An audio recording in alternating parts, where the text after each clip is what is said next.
हाँ, लेक्चर के अगले एपिसोड में आप सभी का स्वागत है मेरे प्यारे बच्चों। इस एपिसोड में हम पढ़ेंगे एक और बायो जियो केमिकल साइकिल के बारे में, एक और न्यूट्रिएंट साइकिल के बारे में जिसका नाम है फॉस्फोरस साइकिल। तो आगे बढ़ने से पहले मैं दो फैक्ट फाइल बता देना चाहूंगा। फॉस्फोरस साइकिल एक सेडिमेंटरी टाइप ऑफ साइकिल है, या हम बोल सकते हैं सेडिमेंटरी साइकिल है। क्यों मेरे प्यारे बच्चों? क्योंकि फॉस्फोरस साइकिल में जो रेजरवायर पूल है वो लिथोस्फीयर है। ये हाइड्रोस्फीयर नहीं है, ये एटमॉस्फेयर नहीं है, ये लिथोस्फीयर है। इसका कहने का क्या मतलब हुआ कि वो फॉस्फोरस जो लिविंग ऑर्गेनिजम्स के बॉडी में इनकॉर्पोरेट होता है, बायोटिक पूल में एंटर करता है, उसके लिए जो प्राइमरी सोर्स है, primary source for phosphorus is earth crust, rocks और द रॉक सेडिमेंट्स। ठीक है मेरे प्यारे बच्चों। और जो फॉस्फोरस साइकिल है ये एक इम्परफेक्ट साइकिल है। मैंने आप लोगों को बताया था कि जनरली क्या होता है बच्चों, जो गैसियस साइकिल्स हैं वो परफेक्ट और कंप्लीट साइकिल्स बनाते हैं, वेयर एज जो सेडिमेंट्री साइकिल्स हैं वो जनरली एक इम्परफेक्ट और एक इनकम्प्लीट न्यूट्रिएंट साइकिल बनाते हैं। वो किस लिए मेरे प्यारे बच्चों? एक बार बायोटिक कम्युनिटी में एंटर होने के बाद जब ये वापस एबायोटिक पूल में चला जाता है, एबायोटिक वर्ल्ड में चला जाता है after it's decomposition bye micro organisms.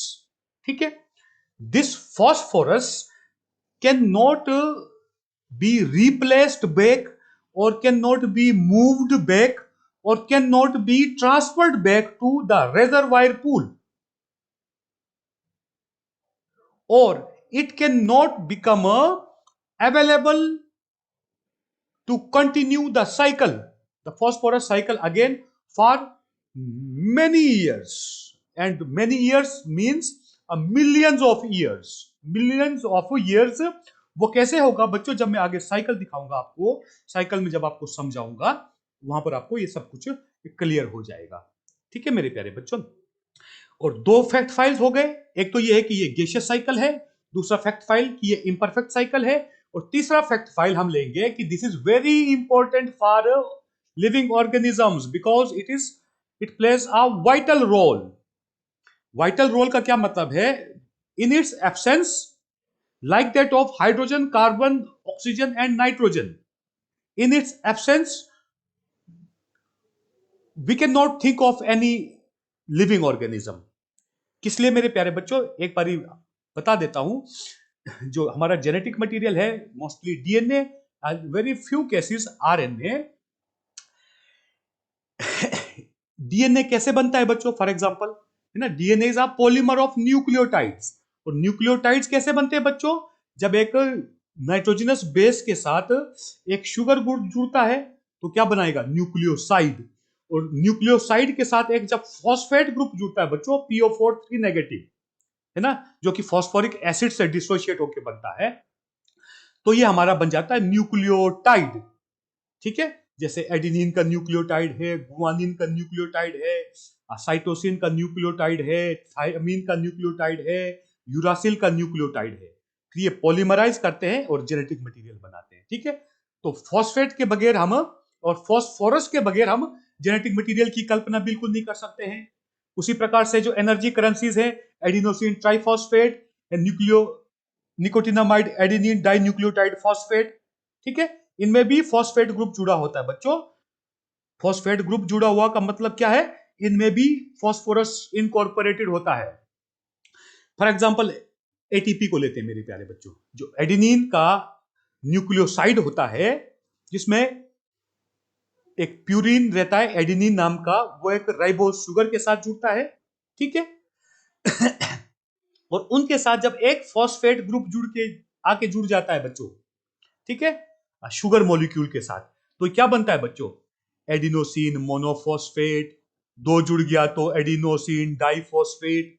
तीसरा फॉस्फेट ग्रुप जुड़ गया तो adenosine triphosphate, which becomes the energy currency, and without the energy currency we cannot think of any cell or any cellular function or an organism. ठीक है मेरे प्यारे बच्चों। और तीसरा इंपॉर्टेंस मैं बताता हूं आप लोगों को। इंपॉर्टेंसेस बहुत सारे हैं, हमको कुछ एक एनलिस्ट करना है। वन इज बायो मेम्ब्रेन, चाहे वो प्लाज्मा मेम्ब्रेन हो या फिर आपके इंटरसेल्यूलर और इंट्रासेल्यूलर स्ट्रक्चर्स के मेम्ब्रेन हो, जैसे न्यूक्लियर मेम्ब्रेन हो, वैक्यूल का मेम्ब्रेन हो, कार्टोनोप्लास्ट, लाइसोसोम का मेम्ब्रेन हो। ठीक है, ये किस चीज से बनते हैं? Phospholipid bilayer. ठीक है, phospholipids like ethanolamine, phosphatidyl ethanolamine, phosphatidyl serine, phosphatidyl choline, sphingomyelins, inositol phospholipids.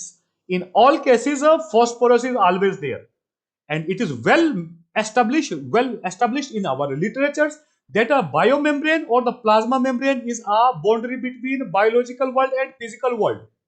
ठीक है मेरे प्यारे बच्चों, फिर एक मजाक करता हूं। ठीक है, अगर ये बाउंड्री नहीं हो गया तो हम कैसे डिफाइन करेंगे कि बायोलॉजिकल वर्ल्ड कहां है, फिजिकल वर्ल्ड कहां है ना?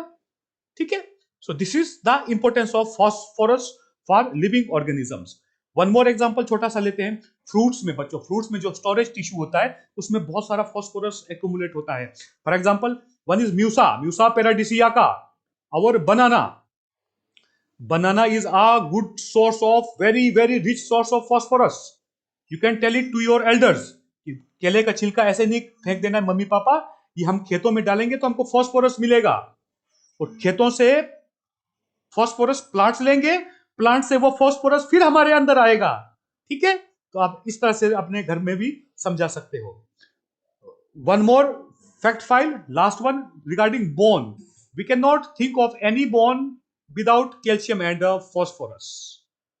ठीक है, और बोन के बगैर हम ऑर्गेनिज्म की कल्पना आप अपने दिमाग में बना के तस्वीर बना के देख लो बच्चों। ठीक है, विदाउट बोन ऑर्गेनिजम्स कैसे होंगे? ठीक है, कुछ है ना, but majority of the advanced complex organisms. ठीक है, so this is the importance of phosphorus. That is why it is included in our syllabus and we have to study it, we have to understand it, my dear students. So here is the phosphorus cycle, like that of nitrogen cycle. I'm going to elaborate it. ठीक है, मैं पूरा कोशिश करके elaborate करूंगा। इसके अलावा मैंने टेक्स्ट कहीं नहीं दिया है बच्चों, ये भी आप लोगों के लिए टास्क है। ठीक है, मैं देखना चाहूंगा कि आप लोग असाइनमेंट किस तरह से बना सकते हो। ठीक है, मेरी बातों को कितना एक समझ पाते हो। ये मैंने एक हल्का सा एक षड्यंत्र किया है आज बच्चों। ठीक है, मैं देखना चाह रहा हूं कि मेरे बच्चे कितने अटेंटिव हैं। ठीक है, कितने पढ़ाई के प्रति रुचि रख रहे हैं। ठीक है, ऐसा नहीं होगा कि आप डिस्क्रिप्शन नहीं कर पाओगे इसका। अगर मेरे लेक्चर को ध्यान से सुनते हो तो आराम से डिस्क्राइब हो जाएगा। ठीक है मेरे प्यारे बच्चों, तो हम शुरुआत करेंगे यहां से।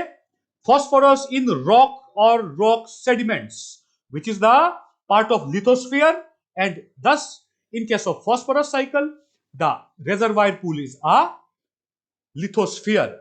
मैंने यहां पर रॉक और रॉक सेडिमेंट्स किस लिए लिखा है बच्चों? क्योंकि जो रॉक कई किस्म के है ना, मेटामॉर्फिक है, इग्नियस है, उसके लिए मैंने लिख लिया रॉक्स। और रॉक सेडिमेंट्स का मतलब सेडिमेंटरी रॉक्स हैं। ठीक है, अब इन्होंने यहां से इस फॉस्फोरस ने अपनी यात्रा शुरुआत करना है रेजर्वायर पूल से होते हुए, passing through different components of cycling pool which includes biotic world as well as abiotic world. बीच में ये कहीं पर एक छोटा सा साइकिल भी बना लेता है बच्चों। ठीक है, वो थोड़ी देर बाद कवर करूंगा, और यहां पर जाके खत्म होगा, या कहीं इस तरफ से आके एक छोटा सा एक और एक साइकिल एक बनाएगा। ठीक है, अब एक एक करके हम शुरुआत करते हैं। What happens that in its parent body or in rocks or in reservoir pools, the phosphorus is present in the form of some salts which are very much stable and cannot be taken up directly by plants. For example, these are present in the form of aluminium phosphate, calcium phosphate, iron phosphate. ठीक है, so what happens by passing through a process called withering, or by soil erosion, or by volcanic eruptions. What happens? The salts present in their rock strata or rocks, they come onto surface on soil, but again it remains unavailable to plants. Why? Because here also this phosphorus is available in the form of salts, unavailable inorganic salts like calcium phosphate, magnesium phosphate, iron phosphate, aluminium phosphate, etc. ठीक है मेरे प्यारे बच्चों, generally हम withering को लेते हैं बच्चों, ठीक है। विदरिंग क्या है बच्चों? सॉइल फॉर्मेशन का पहला स्टेप। आप लोगों को टॉपिक है what is soil, what are the different steps for soil formation, what are different kinds of soils, what is soil horizon, what is soil profile, ये मैं अगले कभी लेक्चर्स में आप लोगों को करवाऊंगा, ठीक है। विदरिंग में क्या होता है कि पेरेंट बॉडी से, जो कि माउंटेन्स हैं, रॉक्स हैं, छोटे छोटे टुकड़े निकल के गिरते हैं और बाद में जब इनके ऊपर ऑर्गेनिक सब्सटेंस मिल जाता है which is largely provided by the plants, the dead plants parts, soil is formed, ठीक है। फिर उस पे हमने नहीं जाना है, हमारा यहाँ का काम क्या है, सिर्फ हमने ये देखना है कि फास्फोरस कहां पहुंचा है। फास्फोरस पहुंच गया सॉइल में, लेकिन ये अभी अनअवेलेबल फॉर्म में है क्योंकि ये साल्ट्स के फॉर्म में है ना मेरे प्यारे बच्चों। Then what happens, it is acted upon by some group of microorganisms, ठीक है, and generally these are bacteria. कई बैक्टीरिया है, एक नाम में दे देता हूं आपको, स्यूडोमोनास, बड़ा मजेदार जैसा नाम है, Pseudomonas पुटिडा, Putida. So these bacteria are called friendly bacteria. Why? अभी समझ आ जाएगा बच्चों, ठीक है। ये क्या करते हैं, they convert this unavailable phosphorus into some available forms, ठीक है। अवेलेबल फॉर्म्स का मतलब हुआ in the form of either phosphoric acid H3PO4 or in the form of dihydrogen phosphate H2PO4 negative, or in the form of hydrogen phosphate HPO4 2 negative. So phosphorus in this form can be taken up by plants, and we can say that phosphorus in soil now becomes available to plants, and plants assimilate it and incorporate it into different structures, different organic structures, different molecules, different biomolecules. It may become part of ATP, it may become part of genetic material, it may become part of biomembrane in all organisms, and in plants it may become part of the fruit because it is stored in fruit storage tissue. It may become a part of bone in case of animals, because without phosphorus and without calcium we cannot think of any bone or the skeletal structure of animals, ठीक है मेरे प्यारे बच्चों। और जैसे ये Pseudomonas पुटिडा है, इसकी जैसे ही बहुत सारे बैक्टीरिया है जो ये काम करते हैं बच्चों, which make available the phosphorus to plants. These are called friendly bacteria, and these are called phosphatizing bacteria, or these are called PSBs or phosphate solubilizing bacteria, ठीक है मेरे प्यारे बच्चों।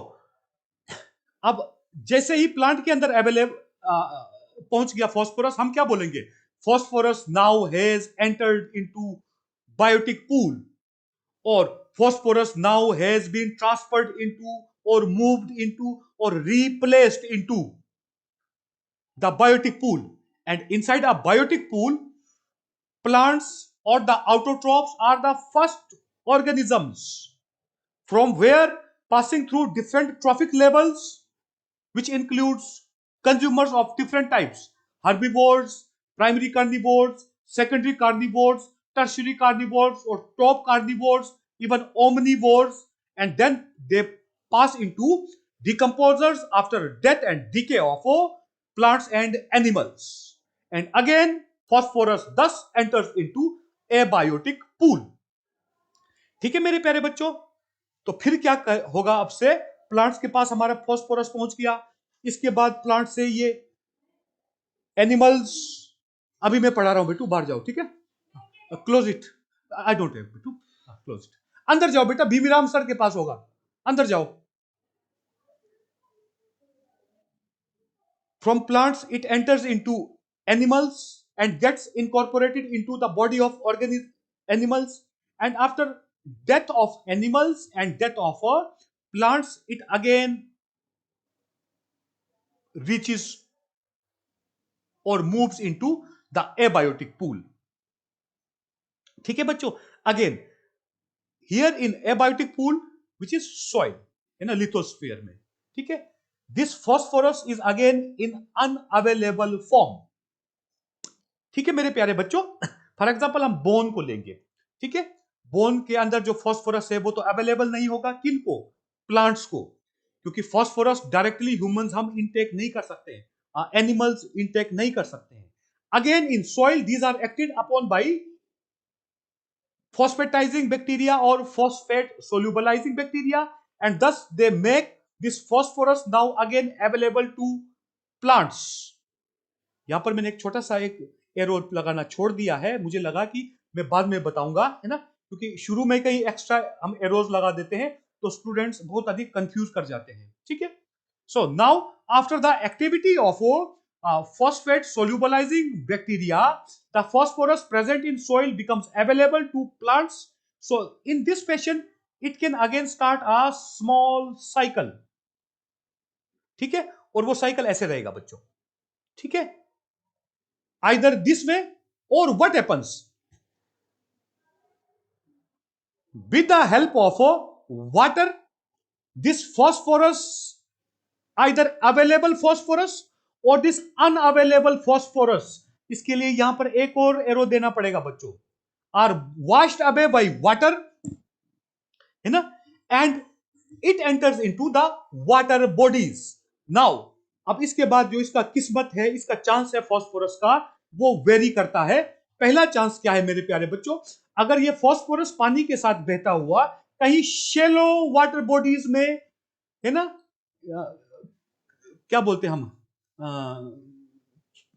लो तलहटी वाले, लो डेप्थ वाले वाटर बॉडीज में अगर ये डिपॉजिट हो जाता है, ठीक है, तो उस सूरत में क्या होगा, these are taken up by aquatic plants and those aquatic plants are eaten by aquatic animals और ह्यूमंस, ठीक है, ह्यूमंस भी खा सकते हैं और एनिमल्स को भी ह्यूमंस खा सकते हैं. उस सूरत में मैंने जानबूझ के ये नहीं दिखाया बच्चों, उस सूरत में हमारा साइकिल बहुत कॉम्प्लेक्स बन जाएगा, ठीक है, तो वो समझ नहीं आएगा कि कौन सा तीर किधर से आ रहा है और किधर जाएगा, ठीक है मेरे प्यारे बच्चों. हाँ, इसलिए मैंने कुछ कुछ बातें छोड़ दी है. So when the available or unavailable phosphorus enters into water bodies, when it is washed away by water, it is taken up by aquatic plants. From aquatic plants it is moved to aquatic animals, passing through different levels, है ना, and finally after death of aquatic plants and aquatic animals, and by the action of phosphatizing bacteria or without the action of phosphatizing bacteria, they are again deposited into the shallow water bodies, at the bottom of shallow water bodies, and thus it continues a small phosphorus cycle in aquatic body. ठीक है मेरे प्यारे बच्चों. अब दूसरा chance क्या है, either this available phosphorus or unavailable phosphorus, if they are deposited into deep water bodies, say ocean, in that case what happens, this phosphorus now becomes unavailable,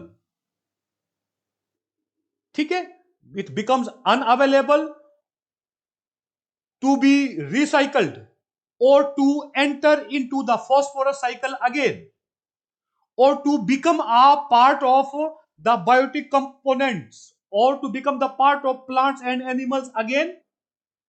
ठीक है मेरे प्यारे बच्चों, इससे क्या हो गया, फॉस्फोरस साइकिल इंटरप्ट हो गया.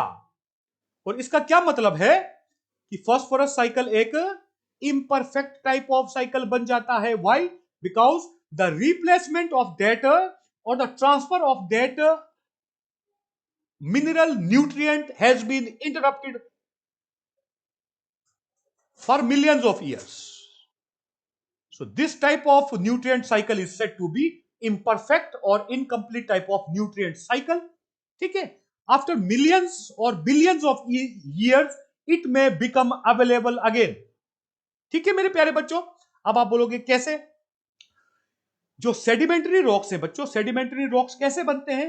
सेडिमेंट्री रॉक्स तब बने थे जब कभी पर यह वाटर बॉडी था, है ना, इसके ऊपर मटेरियल का डिपोजिशन होता रहता है, होता रहता है, होता रहता है, और लास्ट में जो ये वाटर बॉडी एक कन्वर्ट हो जाता है एक लिथोस्फीयर के रूप में। जो ये हाइड्रोस्फीयर है ये लिथोस्फीयर के रूप में कन्वर्ट हो जाता है, और फिर से वो मिनरल न्यूट्रिएंट्स, 18-20 में से कुछ एक mineral nutrients then they again may become the part of that nutrient cycle. ठीक है मेरे प्यारे बच्चों, उम्मीद करता हूं आपको अच्छे से समझ आ गया होगा। एक बारी ध्यान से लेक्चर को सुन लेना है बच्चों, these are important topics, ठीक है, very important topics. So see you tomorrow with next topic. ठीक है मेरे प्यारे बच्चों, तब तक खुश रहिए, पढ़ते रहिए, हंसते मुस्कुराते रहिए मेरे प्यारे बच्चों, सुरक्षित रहिए। Have a nice day.